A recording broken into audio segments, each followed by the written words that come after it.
ఎండాకాలం అనే కానీ వాతావరణం అయితే సాయంత్రానికి భలే చల్లగా మారిపోతుంది, వర్షం పడేటట్టు.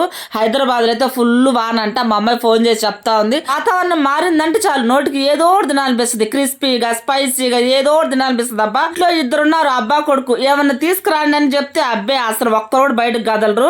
ఆ టీవీ ముందర కూర్చొని మంచిగా కాలమే కాలేసుకుని టీవీ చూస్తా ఉంటారు. అర్థమైపోయింది అబ్బా అప్పుడే అబ్బా కొడుకుని ఇద్దరిని అడిగి కూడా వేస్ట్ అని. ఇంట్లో వెతకంగా మిల్ మేకర్ దొరికినాయి, కొన్ని కూర చేసి కొన్ని పక్కన పెట్టాయి అనమాట. వాడి సంగతే మర్చిపోయాను నేను. ఇంక నీవైతే దొరికినాయి అబ్బా. ఇక గబగబా మిల్ మేకర్ వేడి నీళ్ళు వేసేసి గట్టిగా పిండేసేసి దాంట్లో అంత శనగపిండి, ఉప్పు, పసుపు, కారం, అల్లం పేస్ట్, ధనియాల పొడి వేసి బాగా కలిపేసి వేడి నూనెలో మంచిగా డీప్ ఫ్రై చేసిన అబ్బా. క్రిస్పీగా స్పైసీగా టేస్టీగా సూపర్ గా ఉండి. మా కొడుకు ఇద్దరి మీద కోపం తగ్గకూడదంటే ఎంత మాత్రం స్పైసీగా పచ్చిమిర్చి కూడా వేయించబల్లే, అందు కూడా పచ్చిమిర్చి కూడా ఏం చేశాను అనమాట. 2 పచ్చిమిర్చి కూడా తినేసాం అనుకోండి, ఒక గంట అయితే కోపం చల్లదు అనమాట వాళ్ళిద్దరి మీద.